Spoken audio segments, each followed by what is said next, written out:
नमस्कार। दिन भर की खबरों का हर अपडेट और फॉलो अप लेकर मैं हाजिर हूं आपके साथ रितेश कुमार गौतम। खबरों की खबर या फिर खबरों पर असर, हमारे संवाददाता खबरों के पीछे दौड़ते हैं दिन भर। ग्राउंड जीरो से सीधी खबर बताएंगे जनता रिपोर्टर। मानव अधिकार आयोग के 28वें स्थापना दिवस पर कार्यक्रम का आयोजन हुआ। प्रधानमंत्री नरेंद्र मोदी और अमित शाह कार्यक्रम में मौजूद रहे।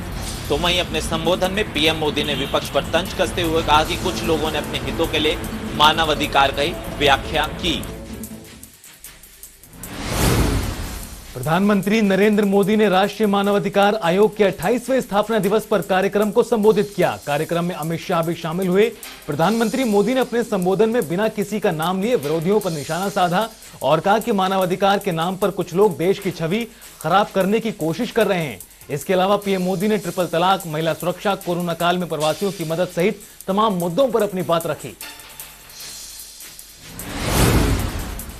आज जो मृतक किसान थे उनके लिए आखिरी अरदास का कार्यक्रम दुनिया में रखा गया था। जिस कार्यक्रम में प्रियंका गांधी को आना था, प्रियंका गांधी लखनऊ से चलने के बाद उनको सीतापुर में रोका गया। रोकने के बाद उनको किसी न किसी तरीके से वो वहां से निकल के लखीमपुर दुनिया पहुंची। यहाँ पे उन्होंने मृतक किसानों के परिजनों से मुलाकात की। मुलाकात करने के बाद उनको श्रद्धांजलि दी। श्रद्धांजलि सभा का आयोजन होने के बाद प्रियंका गांधी करीब 10 मिनट रुकने के बाद वहां से लखीमपुर के लिए रवाना हो गई हैं। त्योहारों के सीजन से पहले दिल्ली में बड़ी आतंकी साजिश नाकाम हुई है। दिल्ली पुलिस की स्पेशल सेल ने दिल्ली के लक्ष्मी नगर से एक पाकिस्तानी आतंकवादी को गिरफ्तार किया है। गिरफ्तार आतंकी की पहचान मोहम्मद अशरफ अली के रूप में हुई है, जो पाकिस्तान के पंजाब प्रांत का रहने वाला है। अब बता दें कि आतंकी फर्जी आईडी के आधार पर दिल्ली में रह रहा था। आतंकवादी से भारी मात्रा में हथियार और गोला बारूद बरामद हुआ है। फिलहाल स्पेशल सेल आतंकवादी से पूछताछ करने में जुटी हुई है। त्योहारों के सीजन से पहले दिल्ली में बड़ी आतंकी साजिश का पर्दाफाश हुआ। दिल्ली पुलिस की स्पेशल सेल ने दिल्ली के लक्ष्मी नगर के रमेश पार्क से एक पाकिस्तानी आतंकवादी को गिरफ्तार किया। गिरफ्तार आतंकी की पहचान मोहम्मद अशरफ के रूप में हुई, जो पाकिस्तान के पंजाब प्रांत का रहने वाला है। आतंकी के कब्जे से एक 47 राइफल के साथ एक अतिरिक्त मैगजीन, 60 राउंड कारतूस और हैंड ग्रेनेड बरामद हुए। स्पेशल सेल के डीएसपी प्रमोद सिंह कुशवाहा ने बताया कि पाकिस्तान नागरिक मोहम्मद अशरफ ने फर्जी दस्तावेजों के जरिए भारतीय पहचान पत्र हासिल किया था। वो भारतीय नागरिक के तौर पर रह रहा था। फिलहाल आतंकी से पूछताछ की जा रही है।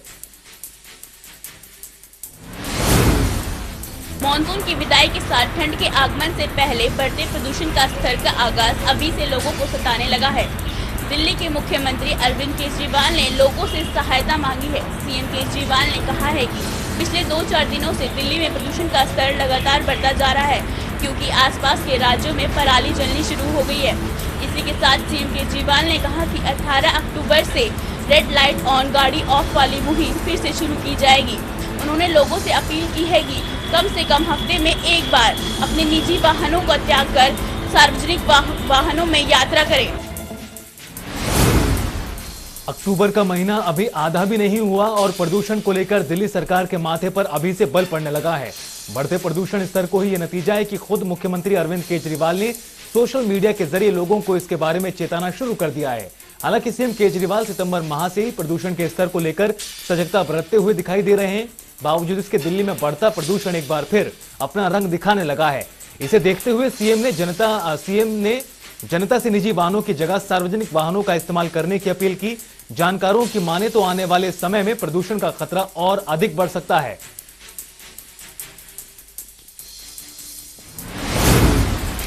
हरियाणा के मुख्यमंत्री मनोहर लाल दिल्ली दौरे पर आए। मुख्यमंत्री मनोहर लाल ने एनसीआर प्लानिंग बोर्ड की बैठक में हिस्सा लिया।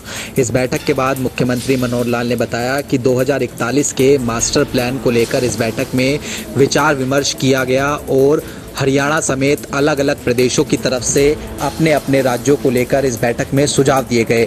अब इन सुझावों के आधार पर आने वाले समय में ड्राफ्ट तैयार किया जाएगा और फिर आने वाले समय में कुछ निर्णय भी लिए जाएंगे। इसके साथ ही मुख्यमंत्री अरविंद केजरीवाल ने एक बार फिर से दिल्ली के मुख्यमंत्री अरविंद केजरीवाल के पराली जलाने वाले आरोपों को लेकर जवाब देते हुए कहा कि हरियाणा में किसी भी प्रकार की कोई पराली नहीं जलाई जा रही है। हरियाणा में लगातार सरकार पराली खरीदने का काम कर रही है और 1000 रुपये एकड़ तक किसानों को मिल रहा है। इलाहाबाद उपचुनाव को लेकर भी मुख्यमंत्री मनोहर लाल का बयान निकलकर सामने आया और उन्होंने इनेलो और अभय चौटाला पर निशाना साधते हुए कहा कि जनता लगातार पूछ रही है कि आखिरकार अभय चौटाला ने जिस मुद्दे को लेकर सीट खाली करी थी वह अभी तक कायम है, तो ऐसे में वह फिर चुनाव क्यों लड़ रहे हैं। इसके साथ ही उन्होंने एक बार दावा किया कि इलाहाबाद उपचुनाव गठबंधन का उम्मीदवार ही जीतेगा। रणजीत मर्डर मामले में पंचकुला की विशेष सीबीआई कोर्ट में मंगलवार को सुनवाई हुई। इस मामले में कोर्ट ने फिलहाल अपना फैसला नहीं दिया है, लेकिन कोर्ट में सुनवाई दिन भर जारी रही। कोर्ट की कार्रवाई के बाद सीबीआई के वकील एचपीएस वर्मा ने जानकारी दी है कि इस मामले में जो 5 दोषी है उनमें से एक की तरफ से अपना पक्ष रख दिया गया है और वो कंप्लीट हो चुका है, लेकिन 4 दोषियों का अभी पक्ष रखा जाना है, जो कंप्लीट होने के बाद ही इस मामले में कोर्ट फैसला सुनाएगी। हालांकि एचपीएस वर्मा ने ये साफ कर दिया है कि सीबीआई ने अपनी दलील रख दी है और उनको पूरा कर लिया गया है। काबिल गौर है कि 19 साल के बाद सीबीआई कोर्ट से इस मामले में फैसला आने की उम्मीद परिजनों को और प्रदेश की और देश की जनता को जगी है, जो फिलहाल 18 अक्टूबर अगली सुनवाई तक और इंतजार करना होगा। हिमाचल प्रदेश में होने जा रहे उपचुनाव के बीच कांग्रेस बीजेपी दोनों ही प्रचार में जुटे हुए हैं। ऐसे में सोमवार को प्रतिभा सिंह ने एक ऐसा बयान दिया जिस पर विवाद छिड़ गया है। सोमवार को प्रतिभा सिंह ने एक जनसभा को संबोधित करते हुए कहा कि कारगिल युद्ध को एक छोटी सी लड़ाई था। इसके बाद सोशल मीडिया पर भी प्रतिभा सिंह का जमकर विरोध हो रहा है। ब्रिगेडियर खुशहाल सिंह ने भी इस पर पलटवार किया है। उन्होंने कहा कि जनता खुद प्रतिभा सिंह को जवाब देगी, लेकिन प्रतिभा सिंह को इस तरह का बयान नहीं देना चाहिए था। हिमाचल प्रदेश में उपचुनाव प्रचार के दौरान कांग्रेस प्रत्याशी के कारगिल पर दिए बयान पर भारी विवाद हो गया है। बयान की जहां एक और लोग आलोचना कर रहे हैं, तो वहीं दूसरी ओर बीजेपी को भी कांग्रेस पर वार करने का बैठे बिठाए मौका मिल गया। सीएम जयराम ठाकुर और मंडी से बीजेपी प्रत्याशी खुशहाल सिंह ने इस बयान पर पलटवार किया है।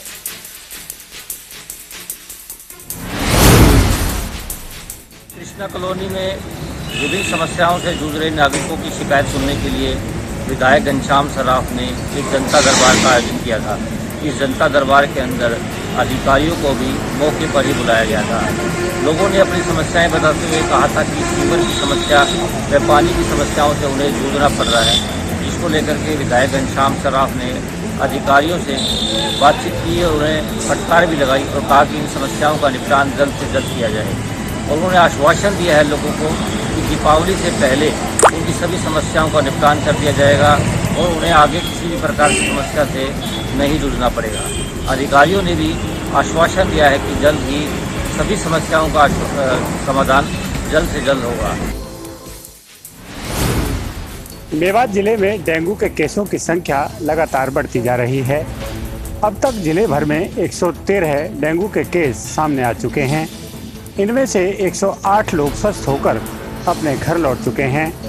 जो लोग डेंगू में जिनकी पुष्टि हुई है, उनमें अधिकतर बच्चे हैं जिनकी उम्र 1 साल से 8 साल के बीच बताई जा रही है। मेवात जिले में शिशु रोग विशेषज्ञ डॉक्टरों की कमी है, इसलिए सरकार ने स्थिति को सामान्य करने के लिए राजकीय शहीद हसन खान मेवाती मेडिकल कॉलेज नल्हड़ में 6 शिशु रोग विशेषज्ञ भेजे हैं। तो इसके अलावा सामान्य अस्पताल अल आफिया मांडीखेड़ा में भी 2 शिशु रोग विशेषज्ञों की नियुक्ति की गई है। जैसे जैसे हल्की ठंड बढ़ रही है, हालात सुधर रहे हैं, लेकिन अभी भी डेंगू के डंक से बचने के लिए सावधान रहने की ज़रूरत है, वरना लापरवाही की तो अस्पताल में पहुंचना पड़ सकता है। यमुनानगर में लगातार बढ़ रहे हैं डेंगू के मामले। एक तरफ जहां कोरोना की रफ्तार धीमी होती हुई नजर आ रही है, वहीं डेंगू का खतरा लगातार बना हुआ है। यमुनानगर की अगर हम बात करें तो यमुनानगर में अभी 10 नए मामले सामने आए और इन 10 नए मामलों के साथ टोटल 52 मामले यमुनानगर के अंदर डेंगू के रिकॉर्ड किए गए हैं। हालांकि स्वास्थ्य विभाग द्वारा जो है निजी अस्पतालों को निर्देश भी दिए गए हैं कि अगर कोई भी डेंगू का मामला सामने आता है तो इसके बारे में स्वास्थ्य विभाग को अवगत कराया जाए। लेकिन कई अस्पतालों द्वारा अवगत नहीं कराया जा रहा, जिस लापरवाही के चलते सही आंकड़ा सामने नहीं आ पा रहा। स्वास्थ्य विभाग के अधिकारियों का कहना है कि इसको लेकर 4718 जगह के जो है नोटिस भी दिए गए जहां पर डेंगू का लार्वा मिला था, और लगातार स्वास्थ्य विभाग इसको लेकर लोगों को जागरूक भी कर रहा है। और वहीं अगर बात करें जहां पर लार्वा मिला उसमें सरकारी कार्यालय से लेकर कई अन्य जगहें भी शामिल है। वहीं स्वास्थ्य विभाग ने लोगों को ये हिदायत दी है कि जो भी नियम है उनका पालना करें ताकि डेंगू से बचा जा सके। जिस प्रकार से अपने घरों के पास पानी ना खड़ा होने दें और जो अन्य नियम है उनकी पालना करें और लगातार इस चीज़ को लेकर सतर्क रहें। साइबर सिटी गुरुग्राम में बढ़ते डेंगू के मामलों से कहीं न कहीं स्वास्थ्य विभाग की चिंताएं लगातार बढ़ी हुई है, क्योंकि सोमवार को फिर एक बार 12 मामलों की पुष्टि की गई। ऐसे में डेंगू की जो संख्या है वो निरंतर बढ़ रही है और फिलहाल 126 डेंगू के मरीजों की संख्या हो गई है। ऐसे में लगातार जो डेंगू के मामले बढ़ रहे हैं उसको लेकर हमने गुरुग्राम की मेयर मधु आजाद से बातचीत की, तो उन्होंने भी साफ तौर पर उनका यही कहना था कि सभी वार्डों में फॉगिंग कराई जाएगी। और साथ ही इस मुद्दे को लेकर सदन में पार्षदों ने आवाज़ उठाई थी, क्योंकि जो फॉगिंग मशीन है उसकी कमी जरूर आकी जा रही थी। इसको लेकर पार्षदों ने सदन में मुद्दा उठाया था, तो निगम कमिश्नर द्वारा जल्द ही और नई फॉगिंग मशीनें खरीदी जाएंगी, जिसके चलते सभी तमाम वार्डों में फॉगिंग कराई जाएगी, जिससे कि डेंगू से जल्द निपटा जा सके। आपको बता दें कि नगर निगम की टीम गली गली गांव-गांव शहर में जाकर लार्वे की जांच कर रही है। और ऐसे में अभी तक आपको बता दें कि 21 लाख से ज़्यादा लोगों के घरों की जांच हो चुकी है। और ऐसे में आपको बता दें 11,300 से ज़्यादा लोगों के घरों में लार्वा पाया था, जिसके बाद उन मकान मालिकों को नोटिस भी दिया गया है। और ऐसे में स्वास्थ्य विभाग भी लगातार प्रयास कर रहा है कि जो डेंगू के मामले हैं उन पर निरंतर पाया जा सके। तो ऐसे में गुरुग्राम के नागरिक अस्पताल में 30 वार्ड का डेंगू वार्ड बनाया गया, जहां पर मरीजों को भर्ती किया जा रहा है। और साथ ही साथ लोगों को जागरूक करने के लिए लगातार अभियान जिला प्रशासन की ओर से चलाया जा रहा है, क्योंकि इस साल सीजन में जो डेंगू है वो ज़्यादा पैर पसार रहा है। और अभी तक 2199 लोगों के सैंपल इस सीजन में अभी तक लिए जा चुके हैं। तो ऐसे में बढ़ते डेंगू को लेकर कहीं न कहीं स्वास्थ्य विभाग भी लगातार प्रयास कर रहा है कि डेंगू पर नकेल कसी जा सके। कोरोना के बाद अब हरियाणा में डेंगू ने अपने पांव पसार लिए हैं। धर्मनगरी कुरुक्षेत्र जिले में करीब 49 डेंगू के मामले सामने आए हैं, जो एक तरह से गंभीर मामला है। अकेले कलसाना गांव में 34 डेंगू के मामले सामने आए हैं। स्वास्थ्य विभाग अलर्ट है और ये बताया जा रहा है कि 21 सितंबर को डेंगू का पहला मामला कुरुक्षेत्र में देखने को मिला था। स्वास्थ्य विभाग ने 1572 ऐसे लोगों के चालान काटे हैं जो नियमों की अवहेलना कर रहे थे। स्वास्थ्य विभाग का कहना है कि अपने आसपास किसी प्रकार के पानी को, गंदे पानी को खड़ा न होने दे और किसी प्रकार के मच्छर की संभावना अगर दिखाई देती है तो स्वास्थ्य विभाग को तुरंत अलर्ट करें। एम्स संघर्ष समिति के तत्वाधान में आज सैकड़ों लोग जिला सचिवालय पहुंचे और सरकार के प्रति यहां जमकर नारेबाजी की। एम्स संघर्ष समिति के पदाधिकारियों का कहना है कि भूमि पोर्टल पर भूमि अपलोड करने के बावजूद न तो अभी भूमि अधिग्रहण की अधिसूचना जारी हुई है और न ही किसानों का इसका मुआवजा दिया गया है। उन्होंने सरकार से मांग की कि एम्स के निर्माण के लिए जो शिलान्यास है उसकी तारीख जल्द से जल्द घोषित की जाए। वही मैं आपको बता दें कि यह वर्ष 2018 में बावल रैली के दौरान मुख्यमंत्री द्वारा मनेठी में एम्स निर्माण की घोषणा की गई थी। उसके बाद मनेठी के ग्रामीणों ने 224 एकड़ जमीन उपलब्ध करा दी गई थी, लेकिन वन विभाग की आपत्ति के बाद यह मामला काफ़ी दिनों तक खटाई में पड़ गया। काफ़ी लंबे संघर्ष के बाद यह तय किया गया कि पास के गांव माजरा के जो किसान हैं वो ज़मीन दे तो एम्स का निर्माण यहां करा दिया जाएगा। अब भूमि पोर्टल पर माजरा के किसानों ने भूमि अपलोड कर दी, लेकिन उसके बावजूद भी अभी भूमि अधिग्रहण की अधिसूचना जारी नहीं हो पाई। वहीं केंद्रीय मंत्री राव इंद्रजीत सिंह ने कुछ दिन पूर्व ही कहा था कि एम्स का निर्माण माजरा गांव में होगा और नवंबर तक इसका शिलान्यास किया जाएगा, लेकिन उसके बावजूद भी संघर्ष समिति को उन पर कोई किसी तरीका का विश्वास नहीं है। इसी को लेकर आज उन्होंने दोबारा से आंदोलन शुरू कर दिया। कि बिजली विभाग कार्यालय के सामने कर्मचारियों ने राइट टू सर्विस एक्ट का जमकर विरोध किया। इसके विरोध में आज कर्मचारियों ने 2 घंटे का विरोध प्रदर्शन करते हुए वर्क सस्पेंड रखा। इस दौरान कर्मचारी बिजली विभाग कार्यालय के सामने इकट्ठा हुआ है और सरकार व प्रशासन के खिलाफ जमकर नारेबाजी की। कर्मचारी नेताओं का कहना है कि सरकार ने एक्ट तो लागू कर दिया है, लेकिन संसाधनों की कमी है। इन संसाधनों की कमी की वजह से कर्मचारियों को प्रताड़ित किया जा रहा है। इसी के विरोध में आज हमने 2 घंटे का प्रदर्शन किया है। वहीं कर्मचारी नेताओं का कहना है कि हमारी यूनियन की ओर से जो भी दिशा निर्देश मिलेंगे उनका पालन किया जाएगा और राइट टू सर्विस एक्ट का जमकर विरोध किया जाएगा। ज्वालामुखी में विश्व विख्यात शक्तिपीठ में खड़े हैं, जहां पे अश्विन नवरात्रों का बड़ी धूमधाम से आगाज किया जाता है। पृथ्वी प्रशासन ने SOP के द्वारा इन नवरात्रों को मनाया जा रहा है, जिनमें इन नवरात्रों में हजारों की संख्या में श्रद्धालु मां लाइनों में लगकर मां ज्वाला के दर्शन कर रहे हैं।